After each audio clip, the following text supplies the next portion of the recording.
And greetings. Happy Tuesday. Welcome to the Steve Deace Show here live and on demand on BlazeTV, radio and podcast with Todderson and Aaron McIntyre. I'm Steve Deace. We're brought to you by our friends over at First Cup Coffee Company. With a flavor for every freedom-loving American, you can purchase yours today and get 10% off if you go to firstcup.com and use the promo code DEACE. That's firstcup.com. Use the promo code DEACE to get 10% off. And if you subscribe, you'll get an additional 10% off for the life of your order. Firstcup.com, promo code DEACE. Don't just get it because they share your values, but really get it because it's tremendous coffee. Firstcup.com, promo code DEACE. We also want to remind you, as we continue to kind of ignore this, you know, it's been fascinating. And I might uniquely understand this. There's not a lot of things I think I uniquely understand. It's just coming from starting up in the sports talk radio business to then transitioning. Can we even use that word in another context today? Moving on, let's just go with this. Moving on to the news talk world. I mean, I understand this completely. You know, I mean, there's never really much of a market once we're in season for talking to the home team and their fans about why they might not win the game.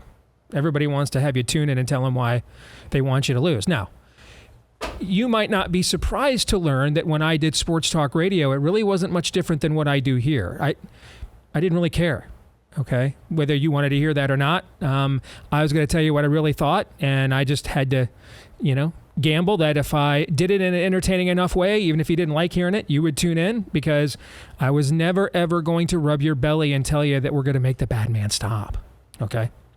I might instead tell you, you're going to have to make the bad man stop on your own. That's kind of what we do every day on the show now, right? Okay. And so I defied this constantly and didn't really care about telling everybody, you know, hey, you know, I mean, I remember when I used to own the Iowa State fan publication, and the head football coach, Dan McCarney, was one of my buds. But man, we started off the year ranked in the top 10, and then we ended up having to go to a bowl game in Boise, Idaho, I remember, over Christmas. And I went on my radio show because, you know, you're supposed to spin this, especially if you own the Iowa State fan publication, okay? Hey, any bowl game is a good bowl game. A bowl game is a reward. I mean, I went on the air and said the Crucial.com Humanitarian Bowl presented by the Larry Miller Automotive Group. That's what it was called. I've never forgotten. It's been over 20 years. That's not a bowl game. That's a sentencing, okay? I said stuff like that. That's also why I had to sell that Iowa State fan publication. Okay. It was not a growth industry. No, it's been way more successful since I sold it, I've noticed. Okay. I was the problem. All right. But I got into this. I mean, I'm interested in telling you what I really think and then having you react, and, you know, we move on. All right. And so there's been this obsession with voter fraud for the last few years, rightfully so. I mean, we were among the first people sitting there on election night on the Blaze to start calling out some of the, let's call them incongruencies, shall we? Okay. Well, have you noticed that now all of a sudden that's like nowhere to be found? What's nowhere to be found? Exactly. Like no one on the right is like almost no one is. I mean, I'm going to hand it. I got to hand it to our old friend Emerald Robinson. She's still holding the torch on this.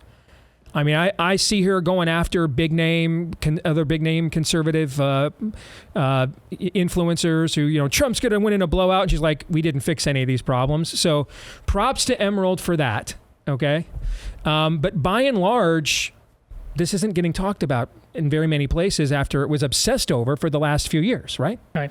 Because you know why? Because again, if you've come from doing sports media, you understand why. We're in season now. Okay. And in the off season, it's totally okay to talk to the home team fans about where the team has weaknesses, why they might suck, why they might lose to their big rival again. You can do that. And then once the season gets underway, the emotion is invested in the outcome. And it's a very difficult job growing an audience by not feeding into that narrative and emotion. All right. And that's exactly what's going on here. Like the election now is underway, right? I believe we start voting, at least in blue states and counties, next week. Maybe, in fact, they're voting as we speak and have been. And believe me, the votes are in, if you know what I'm saying, right? Okay. Anyway, but we're in season now, right? It's game day. Right? The games are here. So now we can't do anything introspective anymore. We can't be critical thinking anymore. It's just all emotion now. It's all brothers be flipping now, right? That's what it is. And I get that. I get it. Hate the game, not the player. Except apparently here at the Blaze. Because we're still covering the story. Our friend and colleague Sarah Gonzalez did a fantastic job covering it with her Blaze original Voter Fraud Exposed: How Elections Can Be Stolen, for example. Let's just say there's well over 20,000 people that are dead, that are still in the voter rolls in the state of Michigan, where Sarah went and verified this, in fact. Would that be a problem, do you think? Apparently not. Apparently it's not. Then there's the tens of thousands of other people in Michigan who are all but dead because it's the number one icky, sticky, chronic, wacky, tobacco state in the union now, passing California, if you can believe that. And having spent a lot of time in California and Michigan both last year, remember I came back here from one of my trips to Michigan saying, holy crap. I mean, even the promotion of the chronic was even more obnoxious in Michigan than it was in California. Nevertheless, what happened the last 2 times Gavin Newsom and Gretchen Whitmer ran for election, guys? They won convincingly. And these are basically one-party states. So that could be another form of voter fraud, like indirect voter fraud. Get a whole bunch of people hopped up on a leisure drug that makes you lazy and want to have the munchies and just tune out, and make sure they've all got absentee ballots once they've done that. See what I'm saying? Mm-hmm. Now, is that a ballot harvest? Is that a turnout operation? Is that voter fraud? Yes. Anyway, you want to catch this special? It's outstanding. Voter Fraud Exposed, and she goes after both sides of the aisle as well. All right, you can get $30 off a year-long subscription when you go to blazeoriginals.com. Use the promo code VOTERFRAUD. Promo code VOTERFRAUD to get $30 off your Blaze TV subscription at blazeoriginals.com/Deace. blazeoriginals.com/Deace. Use the code VOTERFRAUD. All right, coming up on today's show, idolatry or not, we're going to have a conversation that will be really uncomfortable. And it's probably a little early to have it in this country, but I think we should at least begin entertaining that the prospect of it arriving sooner than maybe any of us would like is what happens when your culture is dying. So perfect opportunity in idolatry or not to discuss like idolatry. So we will do that. I gave Aaron and Todd an assignment for homework for Pop Culture Tuesday this week to watch a new documentary on Amazon about William Shatner. Todd, have you watched it? I did. Aaron? Yeah. Now, body language. Okay, then I think, look at Aaron. All right. On purpose, I told them nothing about this. On purpose, I told them I don't want any of us to discuss it with one another, even off the air, until we have a chance to talk about it when we get on the air for Pop Culture Tuesday. All right? Because Amy and I watched this last week, and we talked about it for like the next 3 days. It just kept coming up over and over again. All right? And I want to know if you guys picked up on what we kept talking about with this documentary. So that's coming up on Pop Culture Tuesday. At the bottom of the hour, before we make you suffer through all of that pain next hour, Dr. Scott Atlas will be here giving you a drip of pain. You know, the guy who wrote the book that made us quit. All right. I mean, if we're the ones that are like, guys, this is too much truth. I don't think we can do this anymore. We tapped out, and no one in the audience argued. No one was like, Shane, come back. No one argued. No one sent an email and said, I cannot believe you guys punked out like that. Everyone was like, merciful. That was an act of mercy on your behalf. All right, he will join us at the bottom of the hour. But before we get to all of that, here's Aaron's rundown of what happened while we were away. What happened while we were away, brought to you by, if you blow the whistle on Mengele, you're the baddie. That's apparently the Biden Department of Justice's message, a chilling effect to any would-be whistleblowers against meatball surgery and chemical castration for minors at any of the nation's hospitals performing such heinous acts. The Department of Justice has unsealed a 4-count indictment against Dr. Ethan Heim for alleged HIPAA violations as the surgeon turned whistleblower attended his initial appearance in Texas federal court yesterday afternoon. Heim Time leaked documents last year showing that the Houston-based Texas Children's Hospital continued conducting meatball surgery and chemical castration on minors, despite leadership saying it would stop providing such heinous so-called treatments the year before.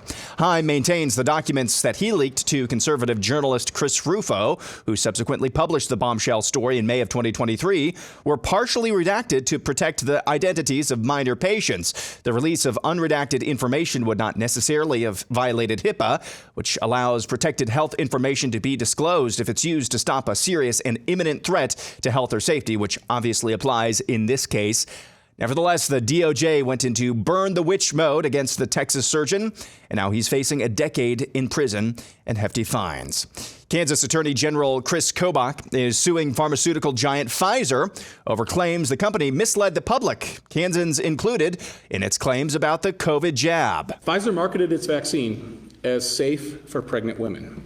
However, in February of 2021, Pfizer possessed reports for 458 pregnant women who received Pfizer's COVID-19 vaccine during pregnancy. More than half of the pregnant women reported an adverse event, and more than 10% reported a miscarriage. As Pfizer knew, the United States government, the United States military, foreign governments, and others had found that Pfizer's COVID-19 vaccine caused myocarditis and pericarditis. Pfizer's misleading statements contributed to success in marketing its vaccine in Kansas. By February of 2024, Pfizer had delivered over 3.3 million doses of its vaccine in the state of Kansas. This accounted for over 60% of all vaccine doses given in the state of Kansas. This suit is being filed today, and as I mentioned before, it is part of a multi-state effort in which more suits may follow depending on Pfizer's reaction. Dr. Fauci, your thoughts? Whoops, wrong clip. I think globally it would be many more millions. In the United States, it could probably be another million. Because it was very, very clear when you looked at the curves of hospitalizations and deaths in people who were vaccinated versus people who were unvaccinated. The unvaccinated people, the death and the hospitalization went this way, and vaccinated, it was low like this. That's Fauci just last night in the year of our Lord 2024 on MSNBC. Checking in once more on Joe Biden. Whoops, wrong clip. The Biden administration is taking executive action to protect illegal alien spouses of American citizens, a move that would shield about 500,000 illegals from deportation. A U.S. District Court in Kentucky on Monday ordered a halt of the implementation of the Biden administration's new Title IX instructions after a West Virginia girl and a Christian Educators Association sued because a dude who feels pretty competed on a middle school team against actual girls. The new injunction applies to Ohio, Kentucky, Tennessee, Indiana, Virginia, and West Virginia. A federal judge blocked a Biden Title IX rule in Louisiana, Mississippi, Montana, and Idaho just last week. And finally, in the middle of what was a very competitive final round at the U.S. Open over the weekend, the eventual champion of that tough golf tournament, Bryson DeChambeau, took time and went out of his way to greet the fans, including this young man in a wheelchair. And connecting with everyone out here. This is his way... Just goes over to that young man and without asking signs his hat and gives him a high five. That's a boss move. And that's what happened while we were away. Yes, it was. And it would be in any competitive setting like this. But I was watching that live, and I mean, him and Rory McIlroy are basically in two different groups doing match play down the back nine here at the U.S. Open. So in the midst of, and that happened right after one of the most tense moments in the entire final round. So for Bryson to take time out, especially in that situation, mad props. That was phenomenal. Aaron's montage brought to you by the book Full Time, Work and the Meaning of Life. We like to make sure we give new partners on the show prominence here towards the top of the program. And this is the new book by David Bahnsen, and he wants you to know we were created to work, and our work provides unique meaning and purpose in our lives. And yet today, we are living in a crisis of apathy and ignorance regarding work's theological and existential nature. There is no shortage of books pleading with people to work less, to find balance, to think less of career and more of the things that bring them happiness. Likewise, there is no shortage of books making the case that work matters still a great deal, that good things come from fruitful labor. This book belongs in neither of those categories. In Full-Time Work and the Meaning of Life, David makes the case that our understanding of work and its role in our lives is deeply flawed. we are unmoored from what he calls created purpose. He argues that the time has come to stop tiptoeing around issues that matter, that separate one's identity from what they do is demonstrably false, and that this era of alienation is for many a direct result of a low view of work. It is in work, effort, service, striving of every kind that we discover our meaning and purpose. A significant and successful life is one rooted in full-time productivity and cultivation of God's created world. So this is not your normal defensive workbook, whether you are a leader, a follower, a boss, an employee, and even a white-collar or blue-collar job, highly paid or just getting by. This book is for you. A life of meaning is right under your nose, and with it, joy and peace of a life well lived. It's available for purchase right now at Amazon and Barnes & Noble. You can visit fulltimebook.com for more information. That's fulltimebook.com. Again, fulltimebook.com. All right, let's discuss a couple of the things that I think we need to tackle in Aaron's montage. We have been waiting for this moment and more moments like this. We have seen, for example, the Surgeon General of Florida, Joe Ladapo, has led the way. Andrew Bailey is the current AG in Missouri. Is it Garstens, I think, is Eric Gartens, I think is who he succeeded, I think is who his last name is. He's in the U.S. Senate now, okay? And they have...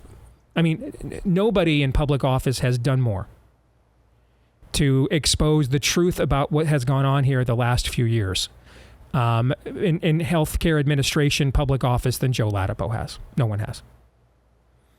And then the current and previous AG of Missouri going after the censorship in Missouri v. Biden. But we have been waiting for, pardon, the metaphor, I just can't think of a better one. We've been waiting for who's going to be the Jim Garrison of this thing. Now, if you don't know the name Jim Garrison was a district attorney in New Orleans in the late 1960s. And he brought criminal charges against Clay Shaw, whom he accused of being a CIA operative and a collaborator in the assassination of John F. Kennedy. And the most famous aspect of this trial is the Zapruder film that you've all seen a million times now. The American public had not seen this film in real time until this trial. They had seen still shots of it in Life magazine, but they had not seen it actually played out as a reel. Garrison subpoenaed Life magazine. They tried to fight the subpoena. They lost. And for the first time in American history, the public saw the film that Abraham Zapruder made, the 8mm reel that he made of John F. Kennedy being assassinated in real time. When you see his head go, you see the bullet literally land and hit his head, and he goes back and to the left, which would be a very difficult feat to pull off since Lee Harvey Oswald was standing on an upper floor of the Texas Book Depository building behind him. And all anybody really had to go on, what was called the magic bullet theory at the time from the Warren Commission. Chief Justice Earl Warren, former U.S. Senator Arlen Specter, and future U.S. Senator Arlen Specter at the time, came up with this doozy. And people just say that's what the government said, it must be true. And then from the time this film was released in Garrison's trial, skepticism of JFK's assassination began to soar and continues to this time forward. People forget that in 1979, the House of Representatives convened a special committee on assassinations. And it actually did somewhat overrule the Warren Commission. It still ruled that it believed Lee Harvey Oswald is who struck JFK with the kill shot, but it did come to the conclusion that he did not act alone. He was not solely responsible for the death of the deceased president. And it was the work of this local DA, Jim Garrison, in bringing this trial. By the way, the statute of the closure of the JFK top secret files was supposed to expire under President Trump. He extended it to some degree, and some were released.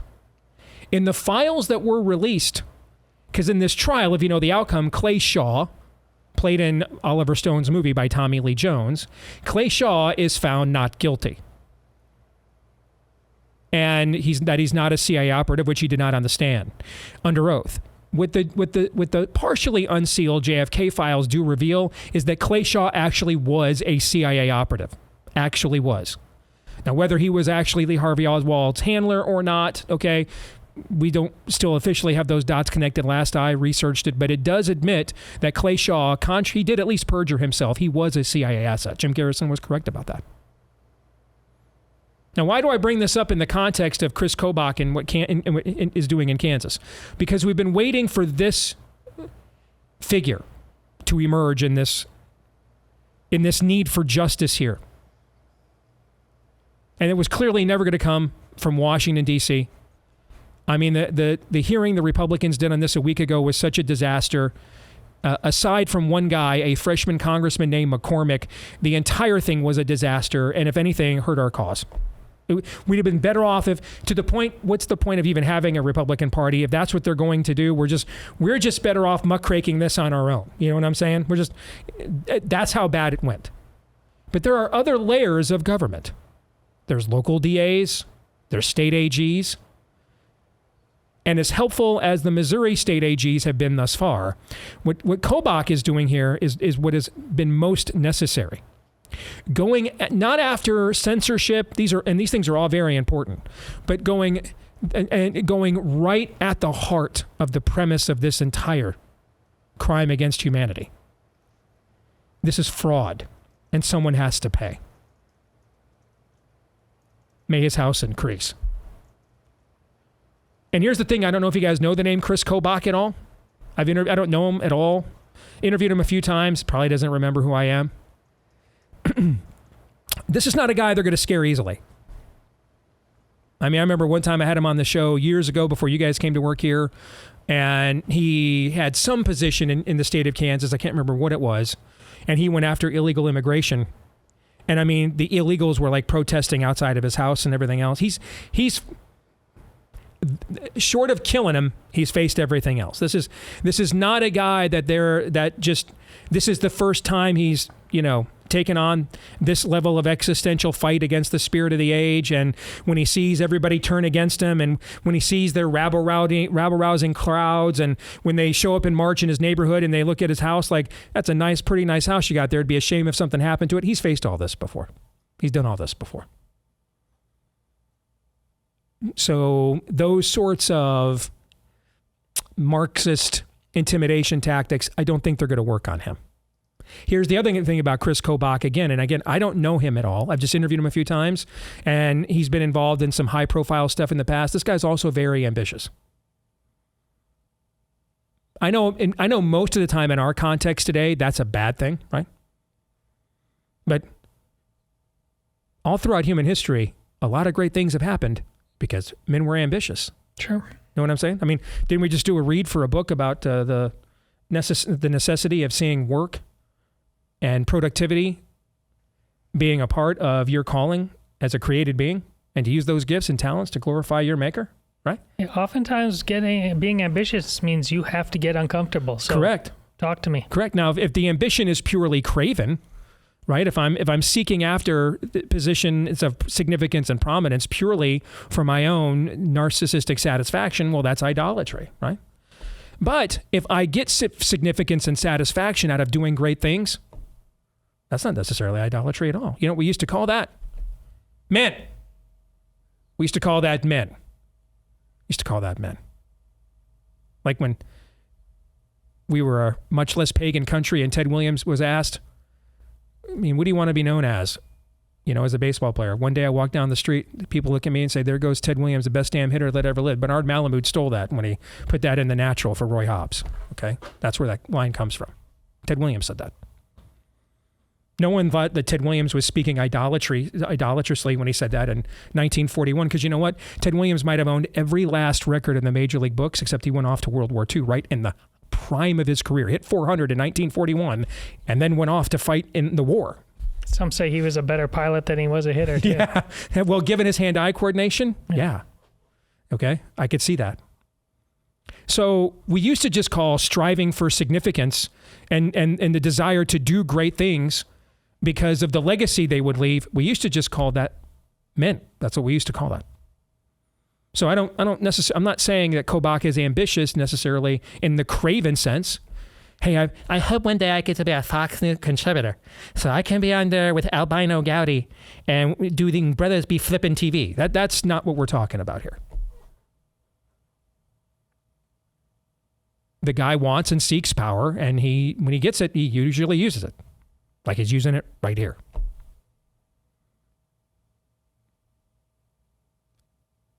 So he also, as an attorney general, has standing.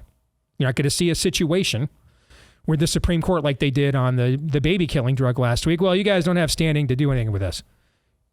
You bet your ass he's got standing. So let's have the fight. Amen? Amen. Let's do this. And this goes right along the conversation we had with Brian Festa yesterday. And if you missed that, definitely go back and check that out again. What Fauci claims in that clip, by the way, it's not possibly true. It's not possibly true if you just do the math of the IFR for COVID-19, anywhere from 0.2 to 0.4, depending on which country you look at, or I'm sorry, what time period of the disease's ascension you look at, okay? It's anywhere from 0.2 to 0.4. As in 0.2 and 0.4. Okay? If you look at the rate of hospitalization here in the U.S., in particular, given the obesity population we have, because that was one of the leading markers, right?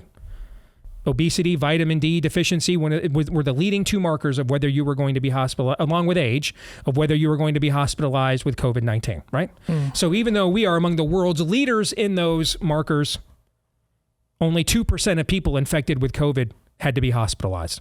So if you just simply do that math alone, doesn't require doing any deep dive on a paper. You don't have to even learn how to read these papers and studies like I had to learn to read them, and get myself caught up to speed to be up to a level of somewhat level of college biology and medical science to understand all this at the age of 48 and 49. Okay. And to do it all like in a matter of weeks and months to know what you're talking about. You don't have to do any of that. Can you just do basic math? Let me stop there. If you can just do basic math, you couldn't possibly have the vaccine save as many people as he claims. Before we even get into the counter data we have, I don't have to even get into it. The math won't work. You can't those numbers. When 85% of U.S. adults took one injection, at least one injection of this, or one dose of this. 85% of U.S. adults. Throw that in as a variable in your formula. Throw another variable in what the IFR is. Throw the other variable in at the low hospitalization rate. His numbers aren't possibly accurate any more than when Trump claims he saved 100 million lives. Those aren't possibly accurate either. And if you want to ruin my day, show me a clip of the Biden administration trying to put someone in prison for blowing the whistle off their island of Dr. Moreau and make me immediately think, my goodness, Trump has to win. These people have to be stopped. And then in the next clip, Aaron, show me Anthony Fauci making the exact same erroneous claim about the poisonous jab that Donald Trump does. Thank you for ruining my damn day. You're fired. All right? But that math just doesn't work. I don't have to quote the V-Safe data, all the studies. I don't have to quote the Bureau of Labor Statistics chart of how, we had disability days from work take from a decade-long trend suddenly spike, pun intended, in the spring of 21, and that went on for the next 2 years. I don't have to do any of that. That math just isn't possible.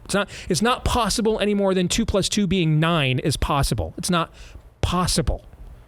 It's not possible to have a 2% hospitalization rate, a 0.2 to 0.4 IFR, and 85% of American adults took at least one dose, and to claim this was driven by the unvaccinated. It's not possible. Math doesn't work. Don't have to look at anything else other than that. You just need to know those facts. But here's the thing that he knows. when he goes on these channels. These people don't know these facts. Here's the thing he also knows. They don't want to know them. They want Rachel Maddow, who is living a lie, speaks lies, and whose father is the father of lies. They want her to lie to them. And so that's why he goes on these channels, because he's giving them what they want, lies.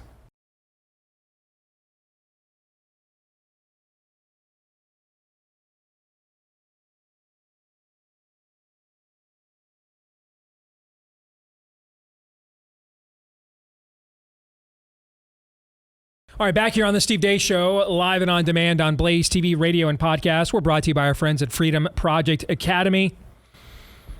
If you are looking for options this fall to avoid the indoctrination going on in way too many of the government schools, FPA is here to help. They have perfected the art of online learning, offering live, on-demand homeschool courses for students K through 12, built on Judeo-Christian values and a classical curriculum. What does that mean? It means your students won't be taught how to or what to think, but how to think.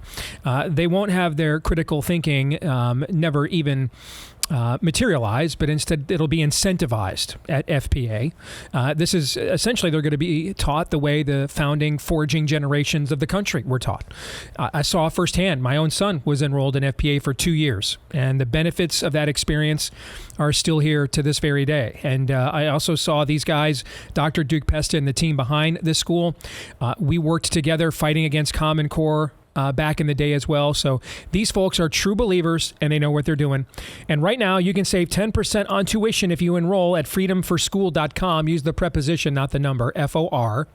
freedomforschool.com, 10% off on tuition when you enroll. Or you might be thinking, hey, sounds great. Can I get more information? Yeah, they've got free information stuff there as well. freedomforschool.com is where you want to go. That's freedomforschool.com. And now we want to go to an old friend. Been too long. Let's welcome back Dr. Scott Atlas from Stanford University onto the show. Scott, it is good to see you again, brother. How are you? Doing well. How about you? I'm doing very well. And I want to start off our talk today with you with something I saw you posted on the artist formerly known as Twitter, now called X, this morning. Quote, "It shocks me that someone can keep lying over and over again after being proven so wrong and inflicting so much death and destruction. And worse, people still believe him. God help us, our country is totally broken. Truth is gone." What prompted you to send that out there this morning, Scott? Well, I was sort of alerted to some of the interviews that Fauci's been doing, even yesterday, I guess, and he gets a lot of publicity. And frankly, I don't think it's a big deal that one person, it's not a shock that one person lies, but it's a shock that we have, first of all, so many people willing to keep lying for him, keep admitting or keep denying fact and keep supporting the complete falsehoods that he says, denial of all the results, the data on the pandemic. Just it's frightening to me. I after all that we've all been through, all that I was personally through with this, I still sort of retain some idealisms. Maybe I'm still naive that truth matters, that we live in an objective society. And so when I see that kind of stuff still going on, despite all the data showing that Fauci was completely wrong on lockdowns, on masks, on vaccines, every single thing was so harmful, so destructive, the legacy is so horrendous, yet there are people still pushing it as true. It frightens me. Why do you think this continues? What's to benefit from continuing this charade, do you think? Well, I mean, there's a couple things that come to mind. One is people are, unfortunately, I actually am starting to believe irreparably damaged. That they just are human beings. Okay, I'm empathetic to the fear and stuff, but there's enough people who are just damaged or irrational. Number two, it points out massive human moral failure. In our country, mostly, I believe, but also all over the world, where people are refusing to admit they were wrong. Partly they bought into it so much. A lot of these people's careers, like Fauci particularly, were based on this, and his advice resulted in millions of people being destroyed and killed. The lockdowns, the school closures, the damage to our children, unethical stuff went on. The most horrendous fiasco in modern public health history, the most unethical shift of the burden of the disease to poor people and kids. And so it's hard, I guess, for those people to admit they were wrong. Although, they don't have the integrity to do it. I'm not trying to make an excuse for them. It's hard, but it's hard because they have no integrity, zero integrity. And it exposes how much evil there is in the world. I consider it evil. It's immoral, unethical, and frankly, evil. And that frightens me because, again, I'm not a political person. I was a naive person, assuming that facts matter in the world. And it's also frightening because these people are still in power, and enough people buy into this stuff, whether it's for self-preservation of their own reputation or just simply they're damaged or the sort of cognitive dissonance. They cannot accept that they were wrong. And now we have an election year. Adding to all those things, we have a highly politicized country in an election year. And, Fauci is an example of what I see commonly. People that are politically motivated, they think everyone is politically motivated. So one of his comments was, Trump brought in Scott Atlas to say everything Trump wanted him to say. I mean, I didn't care what Trump said. I was there because people were dying, and we had grossly incompetent people, Deborah Birx and Anthony Fauci, telling Trump grossly wrong things, and people were dying. Both the elderly were not being protected, and kids were being destroyed. Low-income families were being destroyed because of their lockdowns. It had nothing to do with politics for me, but because people like Fauci and others see things through a political lens, they assume everyone else is politically motivated. And so, again, this is an attempt to sort of delegitimize people, to try to rile up people against Trump, I guess, by recklessly doing this. And you see these networks that are a disgrace, the MSNBCs, the CNNs of the world, that I happen to unfortunately have to watch every day because I run on a treadmill in the gym, and all the TVs in Palo Alto are tuned to those stations. So I know what they're saying. It's sad. It's not a joke. I'm sort of frightened. I'm not sure the country will ever recover, because to get closure, we need people to apologize and to admit they were wrong. That is the first step in restoring trust. And by the way, it's not just the trust that was destroyed by the Faucis and Deborah Birxes and all the university people at Stanford and elsewhere that were grossly wrong and heinously, sinfully advocated things that destroyed people. But it's not just the trust in medicine and public health and in experts in general. It's they caused a hateful division among Americans. And I'm not sure we're recovering from that. I think it's just getting worse. I am a political person. That's the world I come from. I've worked full time in politics since 2006. I had to study hard, in the spring of 2020 to learn how to speak you guys' language at like a 4th grade level. Okay. And what I see looking at the same problem that you are, but from the opposite side of the spectrum, where you're coming into this as an earnest healthcare policy professional, having to use the political process in order to have your points be heard. And I come at this as a political person, having to study what you guys do in order to discuss the policy implications of what's being done to the country. What's happened here is justice is never done for the sake of justice anymore, but only if it will impact someone's political narrative. And this happens on both sides. And this is what you're seeing with Fauci. All right. Fauci is not out there to, in my view, to promote a healthcare policy. He is out there to conduct and approve and confirm a political narrative. And that's why Trump has to be invoked in this, even though, as you know, he signed, because you were there, he signed off on almost everything Fauci ever wanted to do. Okay. We had a 2022 midterm election, And everybody that did the absolute worst things to us all got reelected. Whether it was the Republican governor in Ohio or the Democrat governor in California, everybody, Gretchen Whitmer, maybe the worst lockdown in the Western world, everybody got reelected. Nobody paid a price. We tried to have the Iowa caucuses here in my home state. Ron DeSantis runs for president. Figured in Iowa, where our governor actually did a pretty solid job of following actual science. We were the least locked. We were one of the only handful of states that never had a stay-at-home order. We were one of the first states to reopen by gubernatorial decree. You would think the audience here was the perfect place for a jury to have a reckoning on COVID.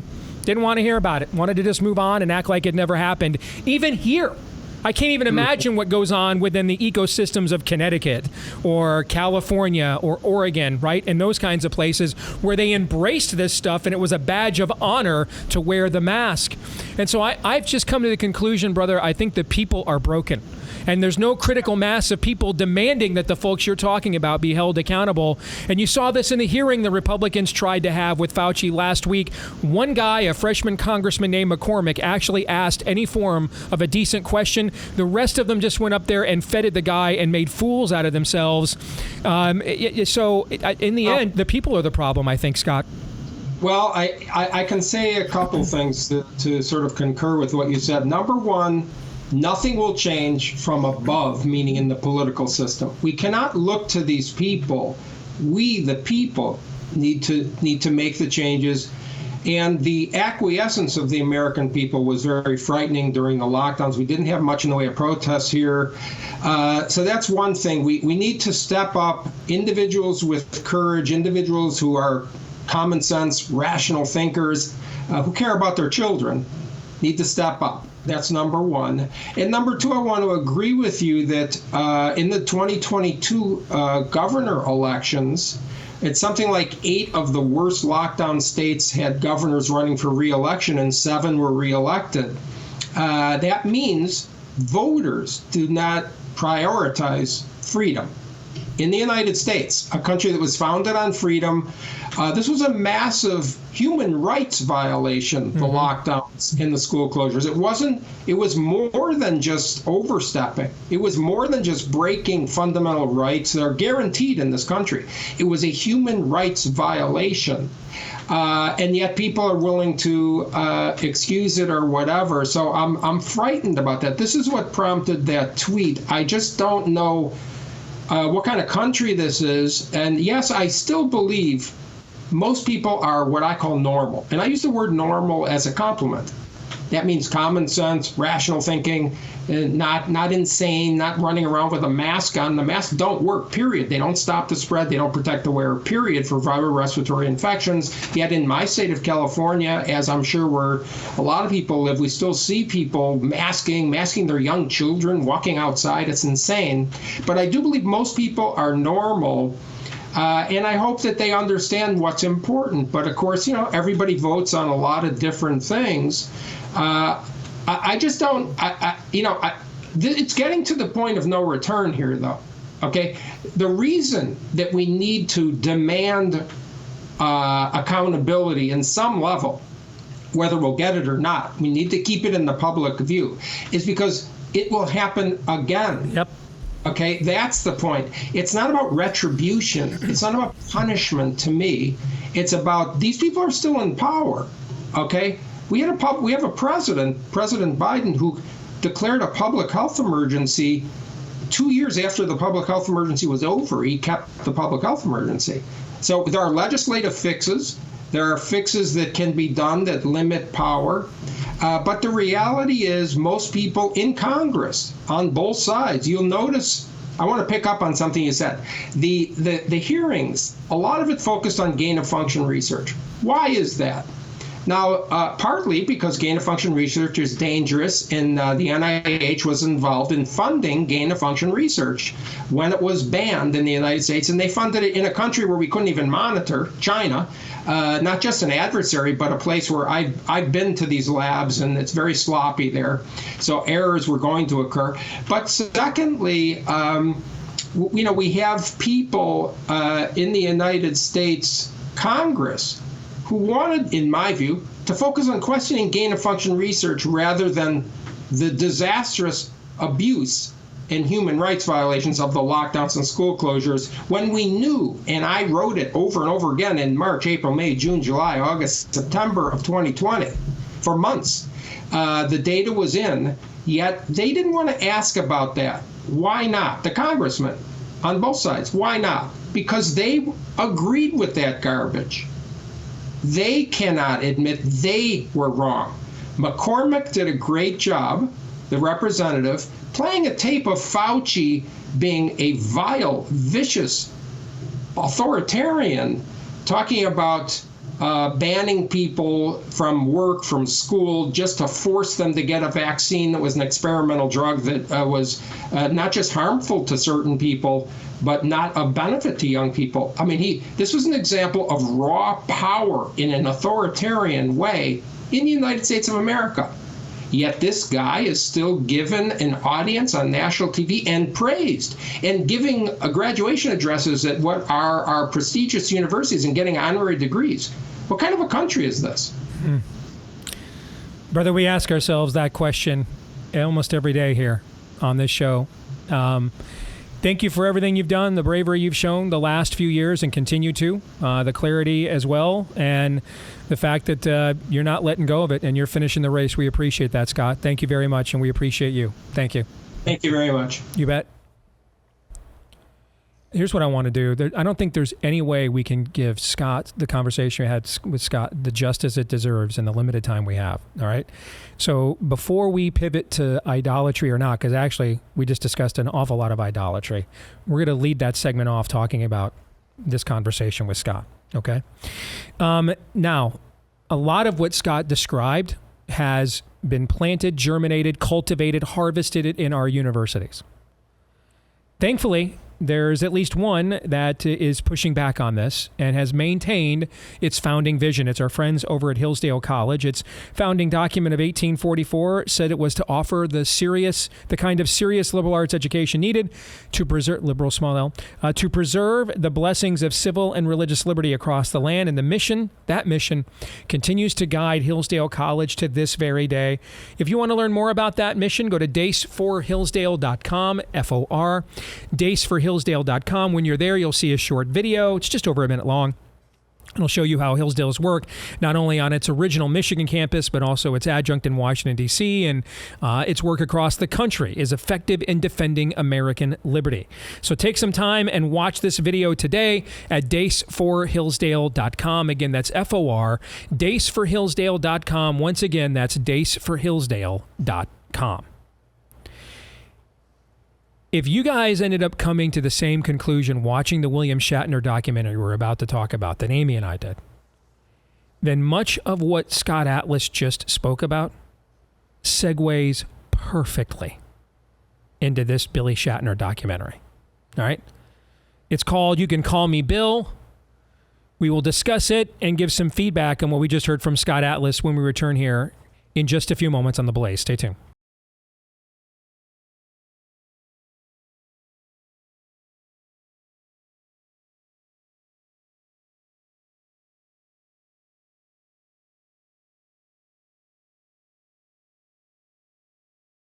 All right, back here with Hour 2, live and on demand on Blaze TV, radio, and podcast. Steve Deace here with Todd Erzin and Aaron McIntyre. And you can let us know what you think about what we think via the stevedeace.com inbox. Just email us to do that. Steve@stevedeace.com, DEACE, or you can like us on Facebook, MeWe, and Gab. Follow me at Steve Deace Show on Twitter, Getter, Instagram, and TikTok. If you listen to the podcast version, we greatly appreciate you for that. Please show your appreciation for us, if you don't mind, by leaving us a 5-star review. And then you can also hit subscribe, or if you're tuned in on iTunes, you need to hit follow. And that way, every time we do a brand new episode, it will show up in your feed every single time. And we appreciate each and every one of you that has done that for us, as well as we appreciate our friends at Relief Factor. Remember, back when mobility wasn't a problem for you, being active, staying active was something you looked forward to and enjoyed. But then that inflammation started, that chronic pain kicked in, that achiness, stiffness, soreness you just can't seem to get rid of is still there. Well, we want to see if maybe we have found the solution for you. There's no guarantee. We're not claiming anything, and it's not 100%. But over the years, A little more than 1 million people have tried the 3-week quick start from Relief Factor, and over 70% of them saw such great results in the first 3 weeks, they stuck around long term. Now, what's Relief Factor? It's a drug-free supplement created by physicians who can prescribe drugs, but they got tired of just prescribing drugs that masked the pain. They wanted to come up with something drug-free that could take on the inflammation that's likely the cause of your chronic pain. And that supplement is Relief Factor. If you want to try it today, get their feel better or your money back guarantee. The 3-week quick start, it's only $20. And you can take advantage of it at relieffactor.com. That's relieffactor.com. Head over there one more time. What do you got to lose? See if you don't see a difference in your pain level in 3 weeks or less at relieffactor.com. All right.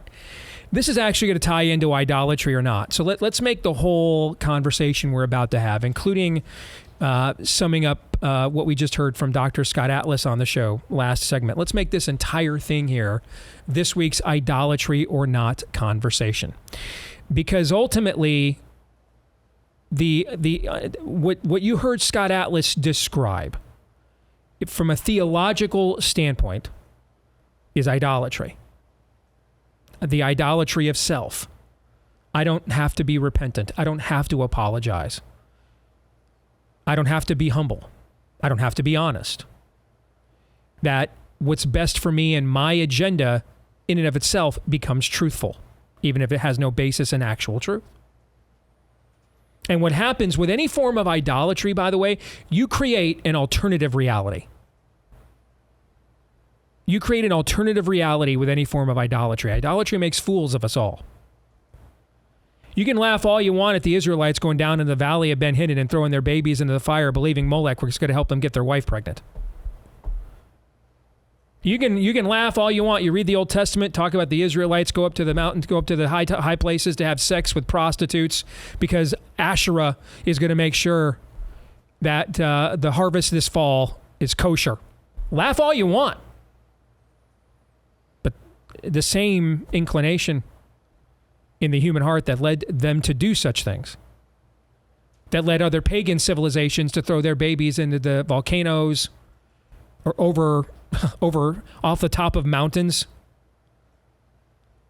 The same thing is that same level of idolatry that prompts us to say, I'm just going to ignore what is true because the lie makes me feel better. It gives me the outcome that I want.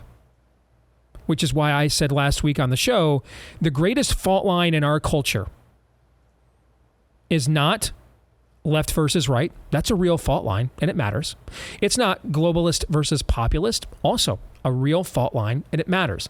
And it's not even Christian versus pagan. Again, a real fault line, and it matters. It's something even more fundamental than that. It is those who earnestly seek objective truth and then are willing to act on it versus those who are not. Because that fault line spills into and within all the other fault lines on every side. On every side. Frankly, what I just discussed last hour at the top of the show, an obsession over voter fraud, to then now just act, none of that matters, we're going to win. That's a form of idolatry. You've just decided that I need this outcome. It's what I need. It's what I want. And so therefore the truth gets sacrificed for my narrative. It's everywhere. It is chronic in our culture today.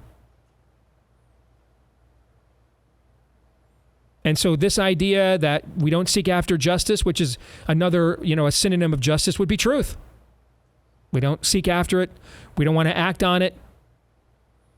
It's those of you who on X, I shouldn't say those of you, you guys are probably all gone, who were sending me emails 2 years ago thanking me for saving your life, then sent me emails and posts telling me that I was a traitor for endorsing DeSantis against the guy who's still proud to have authored that which you thanked me for saving you from. That's idolatry, straight up.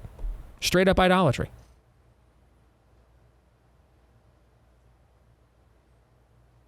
You debase yourself to the point you create an alternative reality because it gives me the outcome that I want. The emotional high I need, the dopamine hit I desire. That's what we do. And it's everywhere because godlessness is everywhere. So whether it's, as Scott Atlas said last segment, Todd, people, Republicans and Democrats alike, approved of this and don't want to admit they're wrong, or I'll add another reason, everybody's hands politically are on the murder weapon here. And so therefore, very few people have any credibility to hold anybody else accountable without having their own side implicated, right? Mm-hmm. So that's another reason why. That's another form of idolatry. Your thoughts on what you heard from Dr. Atlas? And all those people on both sides also have their hands in the same cookie jar as well, getting paid off. I mean, look at newscasts brought to you by Pfizer. Mm-hmm. Oh, really? Same with campaigns. I mean, really, you might as well be having your newscasts and your politicians sponsored by the crackhead, the crack dealer out on the street. The only thing, I mean, Scott Atlas continues to get more and more blackpilled. I mean, I remember the first time he was on the show, and it went really well. But when Aaron posted it, the word usage online was just a little bit too aggressive. And he actually called and said, "Hey guys, no big deal. Can you change this?" He really wasn't trying to pick any fights at all. He thought people could be grown-ups. No, now he's just like he's like the prophet. Truth is dead, abandon all hope, and he's right, because we are just way too addicted to our lies. We absolutely are in love with them. That's making out with the prostitute on the high places. That prostitute is our lies, and we can't get enough.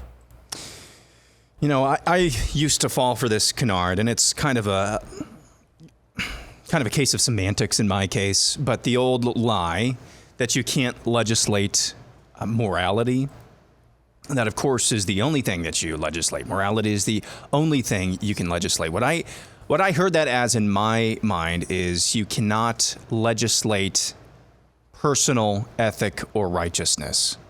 And we're surrounded by increasing examples. I think it was just a few weeks ago I cited South Korea. They have a number of laws and measures and societal norms over there that we think, hey, that'd be a pretty good idea. Yet they have some of the same societal problems, the demographic winter that they're headed towards, men and women not getting along, not getting married, not having families. And you think they have all of these technocratic, what we would think of as solutions, or at the very least, or some form of that which you incentivize, you get more of. They have that over there in South Korea, yet they have some of the same problems that we do. And what was my conclusion?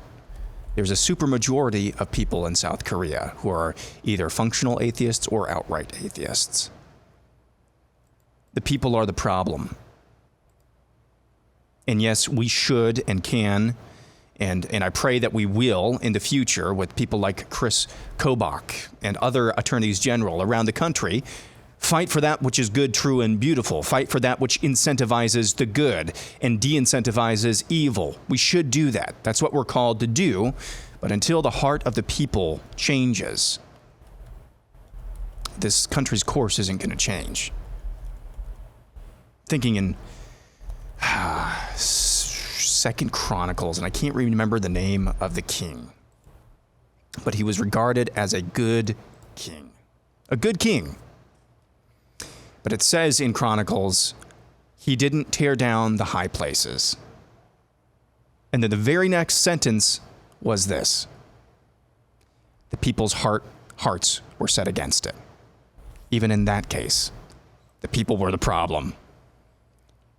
We have to pray for a revival. We have to get busy living our lives in a way that reflects the great cause that we've been bought at, and hopefully the Holy Spirit will use that to encourage more people. I want what that person has, but this has to take place at a granular level. Let's face it, the providential timing. Scott Atlas was booked a couple weeks ago. Something came up. He's on just as Fauci... he was supposed to be on before Fauci's testimony was. He's on just as Fauci is going back like this. Trust me, the public, to the extent that they're aware, we all know this is true, is way more comfortable having Fauci front and center, having lying to us, than having Scott Atlas being honest with on this subject. If they know any of this is going on at all, which is another problem. They aren't paying attention. They don't care. They don't want to know. They have a totally different agenda for the dopamine hits that they want. And none of it has anything to do with the truth. I have speculated before, and I'm more convinced of this now. As I think we've gone in my analysis, I think I've gone from hypothesis to theory with this. After the conversation we just had with Scott, that I've hypothesized on this show in the past that I think what sets this crime against humanity up against the last couple that were so prominent within the Western Judeo-Christian view, which would be the Holocaust and chattel slavery, racially based chattel slavery, is that in Germany, the amount of people who actively participated in the rounding up of their fellow Jews was not high. Now, the amount of people who were willing to act as if it wasn't happening was. But when the Allies end up opening up those camps, and you see those haunting videos to this day of the first soldiers that go into Dachau and Auschwitz, and when they walk out and the looks on their faces after the man's inhumanity to man that they just witnessed every day on the battlefield and what is the greatest war in human history at the time. All right. There was enough people left within the culture who were not a critical mass of people who were not directly involved in actively promoting and pursuing the aims and objectives of the final solution, that you could embrace the idea internally within that culture of seeking some form of justice, to the point now, even as far gone as, secularly as into the spirit of the age as German culture is, I still think it's a requirement, isn't it, of German students have to do a visit to a Holocaust museum. I think it's a requirement as part of the scholastic curriculum there. Okay. Similarly, I know, if you're a millennial or a Zoomer, you've been told that every white person in the South owned slaves. That's not true. It was a very expensive practice and trade. Only the upper classes could afford it. I've referenced this before. One of my favorite scenes, and I can't remember. I think it's either North and South or Blue and the Gray, one of the two great Civil War miniseries from our childhood. There's a great scene where after one of the major battles, I think it's Antietam or something like that, a Confederate and a Union soldier both get left behind by their respective units because they think they're dead.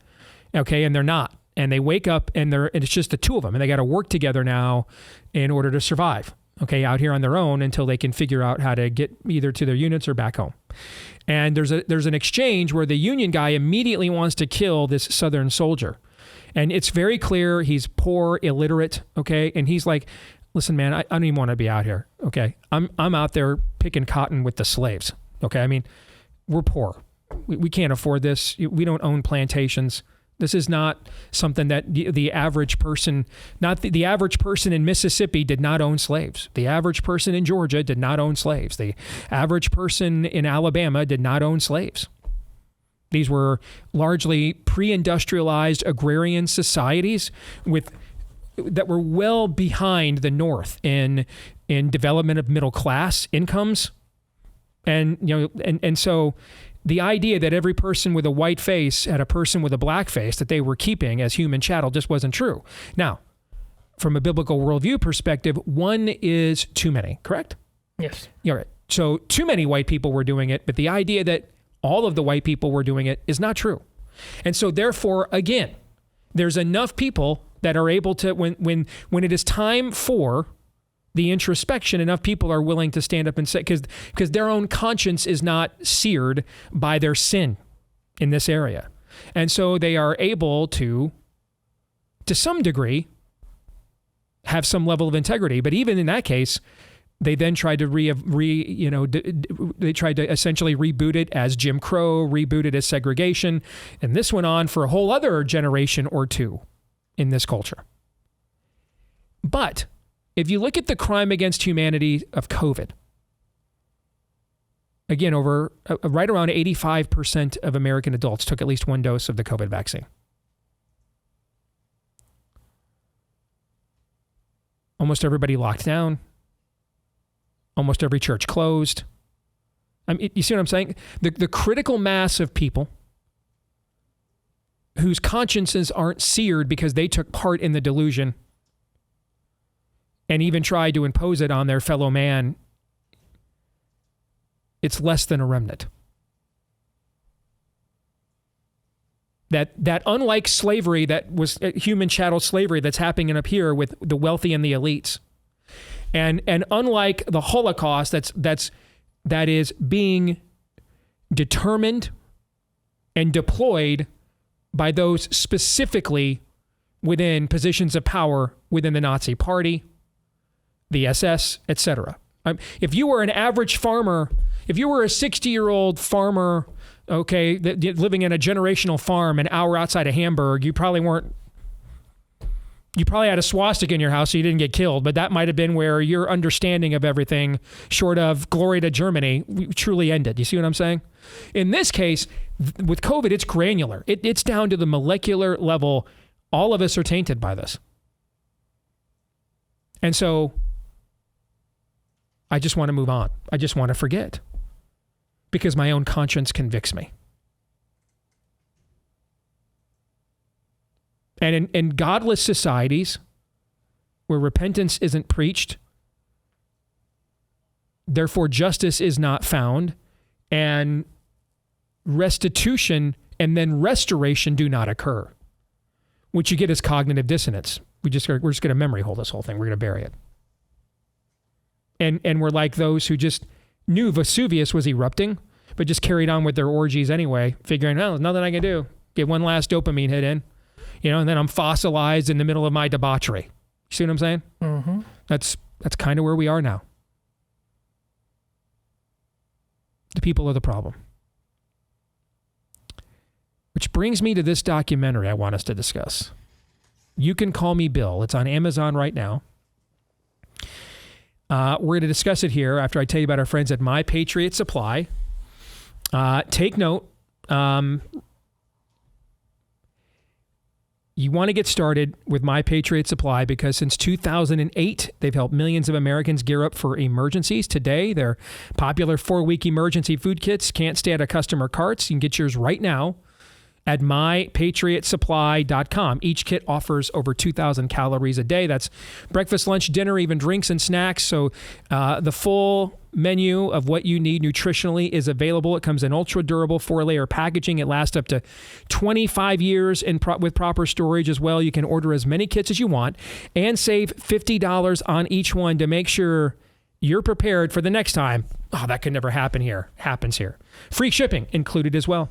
All right. So My Patriot Supply is where you want to go. MyPatriotSupply.com or preparewithdace.com. Go to preparewithdace.com. $50 off every one of your 4-week emergency food kits and free shipping at preparewithdace.com. Again, preparewithdace.com.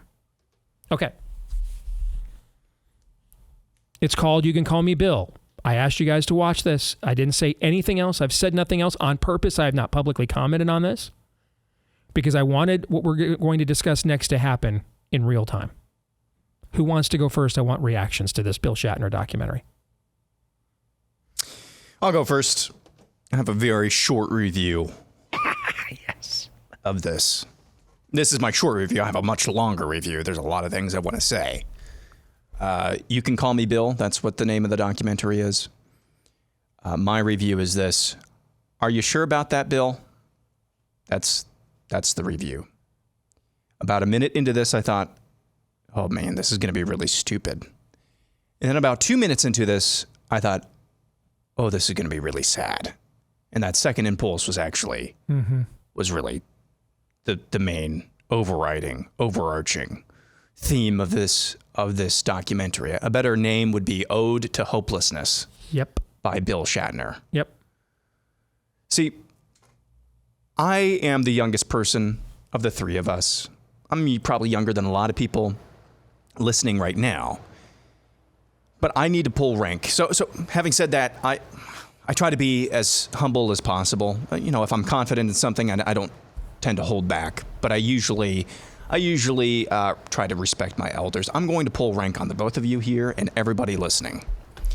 Nobody else within the sound of my voice, probably, and definitely not you two, on a weekly basis, have to go through the worst of the worst demonic bullcrap that's going on in our culture and civilization and compile it into a 3-minute montage called Bleep Lord Nefarious Says.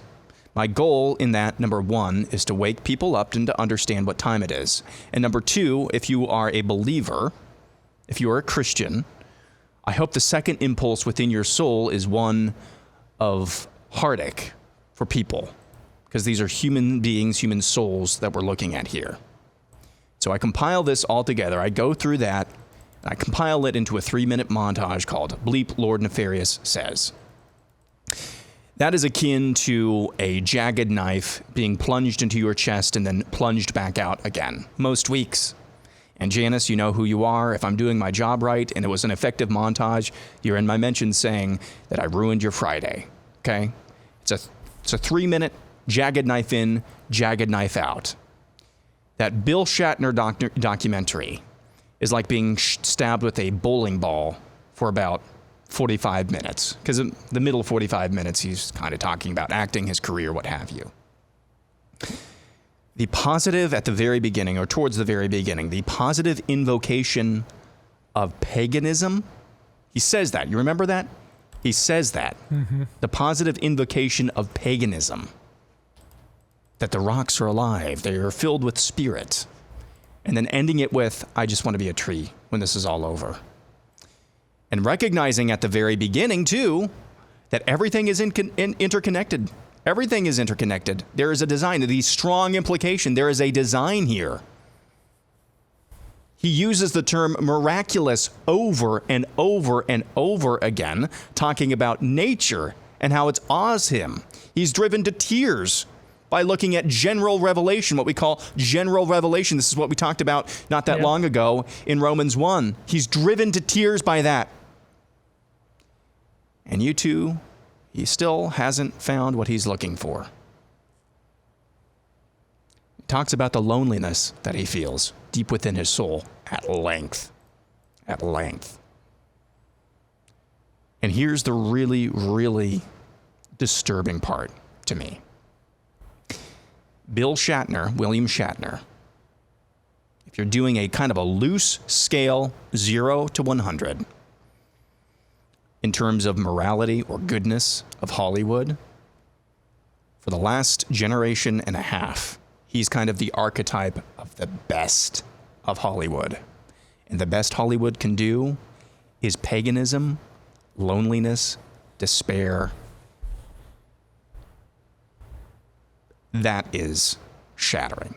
I felt, on one hand, incredibly sad for him.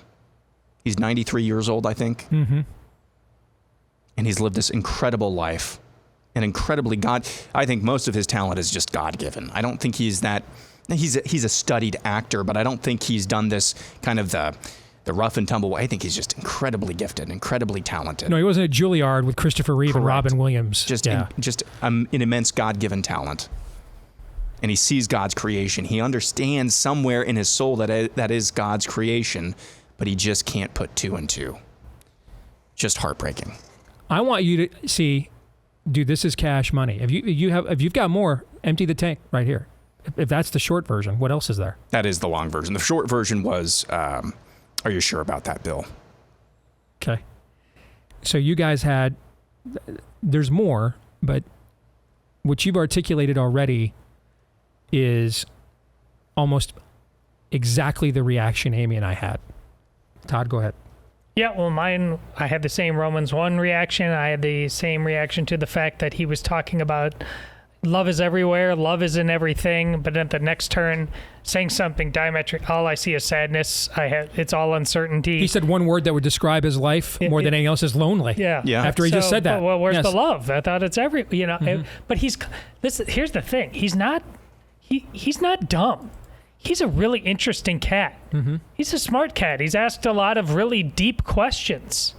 And his natural instincts in the acting, I find particularly, because how instantly he understood and read a room courageously and just said, let's do it this. I had no idea about that first pilot of Star Trek with a different actor as Kirk. And they all got in the room and realized this is way too serious. And just perfect James T. Kirkness that we all know is William Shatner.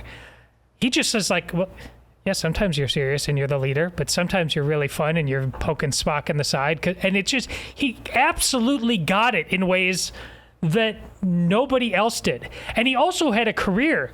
My kids know him because he played this quirky, pageant, effeminate guy in Miss Congeniality. My daughters have watched him. Nothing to do with Kirk. His sense of comedy.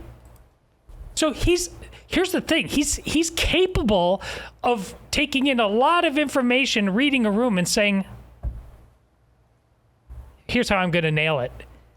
And it's all right there. It's all right there. Romans 1, nature, reason, just go with it. And he basically comes down to the point when we talked about starting with Scott. He's just going to Netflix and chill and become a tree.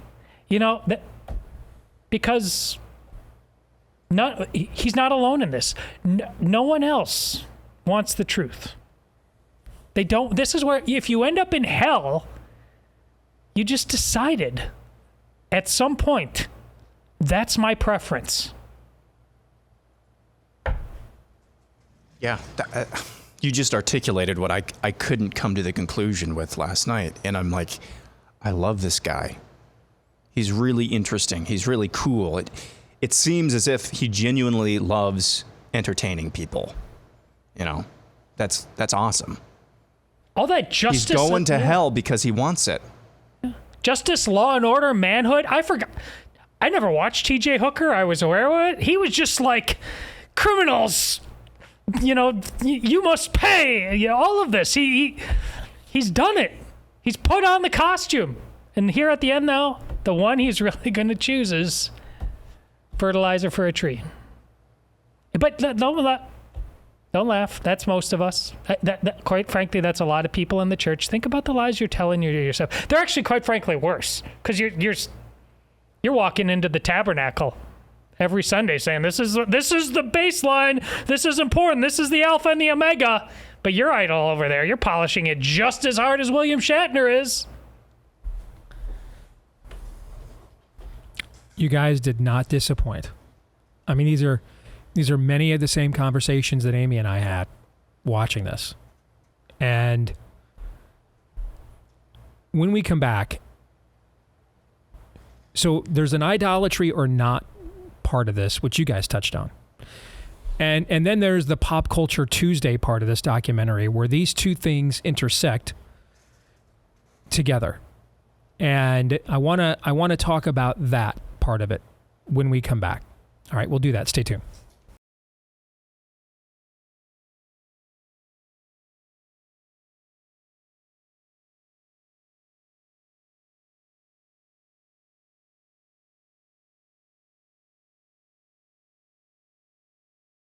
It's been said there are those who lead and those who follow. And when it comes to a real estate agent, you want someone who leads. I mean, if you know how to do the job, you just keep their commission yourself and go and do likewise. So especially in these unprecedented times, you need an agent that can guide you through the Let's Go Brandon real estate market. We're here to help you find one of those with the website whose name says it all. Head to realestateagentsitrust.com. We'll hook you up with an agent in your area or the area that you want to get to that knows the best practices, can get you to the final result that you're seeking, and their track record of success has been verified and validated. Otherwise, we wouldn't recommend them. And chances are the agent comes from right here, within the Blaze audience. So you share some values with them as well. You want to get started today? Make sure you do so with an agent you can trust, and you'll find them at realestateagentsitrust.com. Once again, head over to realestateagentsitrust.com. Now, I originally had a topic scheduled for idolatry or not that I still want us to discuss. And so I'm not going to bring it up. I'm not going to tease it. We're going to table it for next week. So those of you who are like, hey, what was this big thing you mentioned at the top of the show that you said it's probably too early to have this conversation yet, but it's the time is going to arrive sooner or later where maybe it's necessary. We're going to have that conversation next week. Okay. But I want to continue, and I wanted to discuss the Shatner documentary, You Can Call Me Bill, as a segue coming out of what we talked about with Scott Atlas, because it's many of the same themes reverberate here, that the people are really the problem. Remember when we said a few days ago that if there's no meritocracy for Caitlin Clark, given her value, given what she represents and what she can do to enhance the exposure and wealth of everyone else in that league, if there's no place where her level of excellence will now accommodate the differences she has with her peer group, if that can't happen with her, given the amount of excellence she's already proven and the amount of value she's already worth and therefore would be worth to everybody else, right? That if the basic things of significance people want and seek after, regardless of your belief system, wealth, exposure, right? If I'd rather fly Spirit Airlines than be a good teammate and league mate with Caitlin Clark, if that's what we learn from this, then if it won't work for her, then there are no more spaces anywhere really in this culture where once the spirit of the age has taken root, that your level of excellence will provide you some form of accommodation and e pluribus unum, right? Remember we made that point? Okay. When you think about like likable celebrities,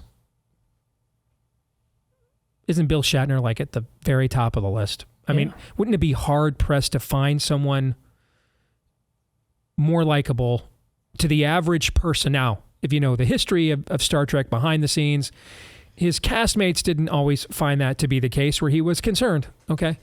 But in terms of the public reputation, like I've seen him on X calling out things that he views as insane. I would say his viewpoints on politics are probably similar to Bill Maher's, okay? Where he agrees with a lot of the fundamental premises of the spirit of the age, but is offended at his excesses and debaucheries, okay? And that's gotten him into trouble at times, right? But from his all-time great guest hosting stint on SNL back in the day, okay? Oh, yeah. Kiss a girl, get a life, right? Okay. I mean, this is a guy that, a lot of people consider to be some form of a national treasure. And as you pointed out, Todd, he's had many different iterations from Kirk to, he was on maybe, I think, the greatest original Twilight Zone episode of all time, okay, where the monster's on the wing of the plane and no one believes him. And they even remade that episode for the Twilight Zone movie, which is maybe the most underrated movie of the entire 1980s. If you haven't seen it, the whole film's a masterpiece, okay? So he's reinvented himself numerous times. Character actor on episodic television, one of the biggest pop culture iconic characters of all time. Then he comes back and he's in a hit television series in the early 80s, T.J. Hooker. He's had lots of different starring roles, and now he's kind of from a celebrity standpoint, he's achieved the Professor Emeritus kind of status, where if you just need a celeb who people genuinely like to come in and guest host on your show or be a contestant on your game show, he's on the very short list of people you call as a beloved figure, right? Yeah. Yeah. That's what we see. But when you watch You Can Call Me Bill, you get now the full picture here. And Amy and I, for the next few days after watching this, had covered many of the same themes that you guys did, but there's one more. This might be the most narcissistic thing we've ever witnessed and sat through in our entire lives. And in this era, the Trump era, the social media era, everybody's a star. Angel Reese literally sits there at these press conferences with like no blushing. She's not even embarrassed. She has sociopathically created an alternative reality through her own idolatry of self that she really thinks there's as many people there to watch. You can just see the way she says it. You can tell. There's no tongue in cheek. She has concocted this reality. She believes it. Like you like to quote the famous line from George Costanza, "It's not a lie if you believe it." Mm-hmm. It is very clear Angel Reese believes there's as many people there to see her play as Caitlin Clark. She clearly believes this. Because she doesn't want to contemplate an existence where that's not true. Even in spite of all of that, the amount of narcissism contained in this is depressing and nauseating. And that's what gets us to the Pop Culture Tuesday. So you guys discussed the idolatrous part of this. So we're talking about, where pop culture intersects with that which we're trying to conserve, right?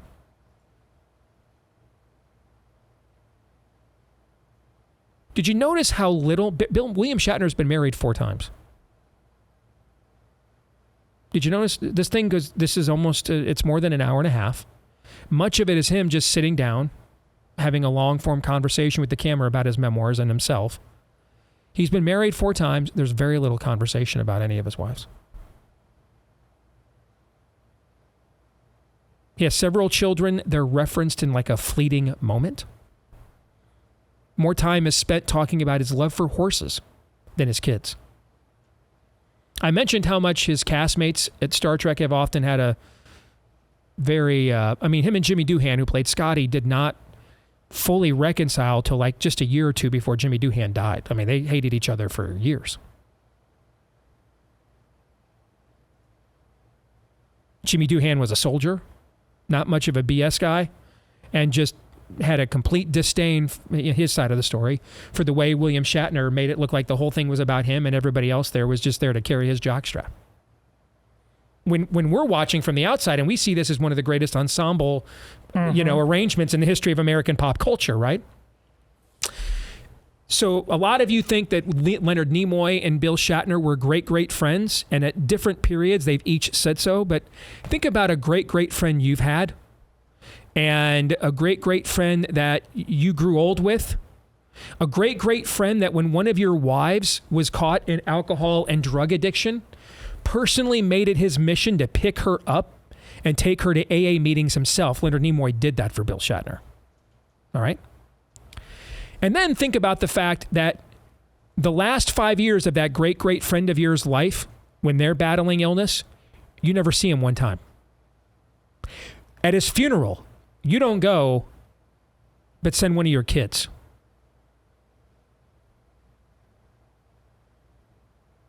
See what I'm saying? Yeah, I did not know this, and it was not in the documentary. It's not in the documentary. Yeah, but it's true. There's more time spent about his horses, his love for horses, than his children. They're given a 5-second mention. His wives, all 4 of them, are almost never brought up. You would think at some point he loved them. He married all 4 of them. A couple of them gave him children. One of them he divorced at like age 89.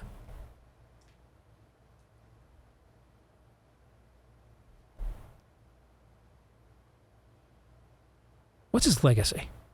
What did Bill Shatner conserve?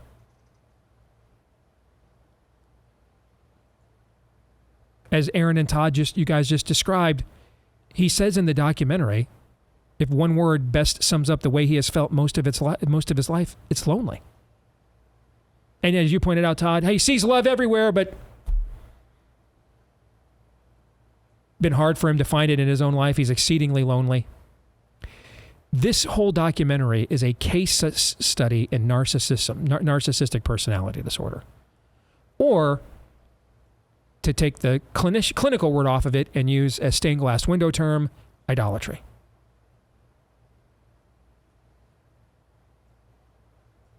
And this is one of the more likable celebrities. Remember yesterday we were talking about, I can't remember what political thing we were talking about, but I said to you, listen, man, I've known a lot of politicians, and the ones I typically know are the ones that we typically like. Mm-hmm. And even among that group, there's very few of them I've met that I thought there was a real person still there. that if they weren't running for office, we'd have something meaningful as men or, fellow believers or patriots in common that we could discuss. You know what I'm saying? Very few. That the world that they live in, where everything is all about them and what they can do all the time, just permits you, if you don't have a real solid spiritual grounding, you don't have someone in your life that you give permission to remind you that when you drop a deuce in the toilet, it still stinks. Okay, if you don't have that, no way you're holding out. You're going to be lost to thinking it's all about you. That's exactly what happened to Bill Shatner. 93 years old, still in relative good health, still very alert and active. Just went into a rocket ship a couple of years ago. But yet, what's his legacy? If you watch his own documentary, this is basically his memoir. He could have chosen what to highlight. He could have chosen what to talk about. Very little on his grandkids, very little on his kids, a lot on horses, almost nothing on his wives. Not much on his own castmates, and his one friend amongst his castmates didn't see him the last 5 years of his life while he was fighting various maladies, and then didn't even go to his funeral. And this is one of the most likable ones.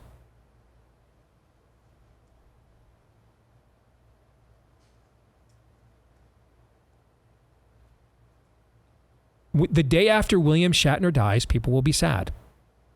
What about a month or two after? What about a year after? What's his legacy? His legacy, as you said, Todd, is, I wish I could just become a tree. I just want mushrooms and moss to grow at the base of me and animals to urinate on me. That's it. And think about, this guy has experienced probably sensual pleasures most of us only fantasize about. He's done national convention tours and speaking tours, and he's had multiple best-selling books. He's been applauded. And his lasting memoir is, loneliness best sums up my existence. I have more to say about my horses than my family. And I wish I could just become a tree. That is exceedingly narcissistic and sad. But I repeat myself. It's a living testimony to how it ends when you live a life for yourself. Also, I got to admit, I'll drop this right at the end of the show so that we don't chase this rabbit hole for 20 minutes. I got to admit, as a Theo nerd, man, I thought this is one of the best apologetics for election I've ever seen. And we'll get into this in Romans later, but based on what you just said, this guy knows, he's smart. He's heard it all. He knows what we think. He's not ignorant of this. This is not the Aborigine in the outback that the Christian missionary never got to. Okay, this guy knows what he's talking about. He's heard, and he doesn't care. He just doesn't care. It's not that he can't be persuaded, it's that he won't be. It's not that I don't know. It's not that I don't know what you Christians think and what your Bible says, Bob. It's that I just don't care.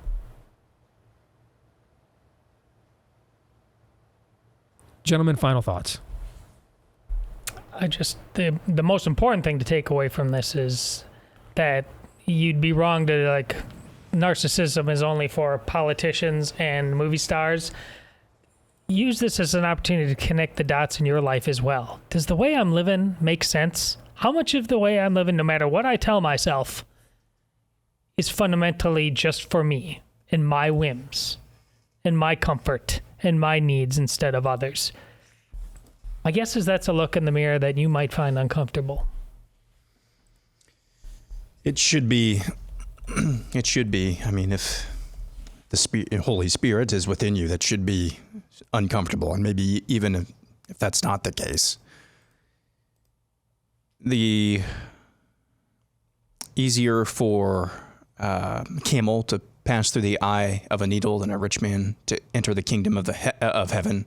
Not talking about, if you have a lot of money in your bank account, it's hard for you to go to heaven. It's the attachments that you have. And, I'd subconsciously picked up on what you had been talking about there, Steve. I was like, yeah, it was like 5 seconds, 10 seconds. There's a picture of him and his family and grandchildren in like a boat somewhere. And the point of that little anecdote about his family is that he's about to die soon, and he feels bad about that, or he's afraid of that. Man alive. Just going back to what I said earlier and kind of saying it in a different way. That's kind of like the best case scenario of what Hollywood embodies, at least in terms of likability. Mm-hmm. What's the worst case? Just sad. Just sad all the way around. You're watching the deconstruction of a soul, basically. Yep. In that documentary.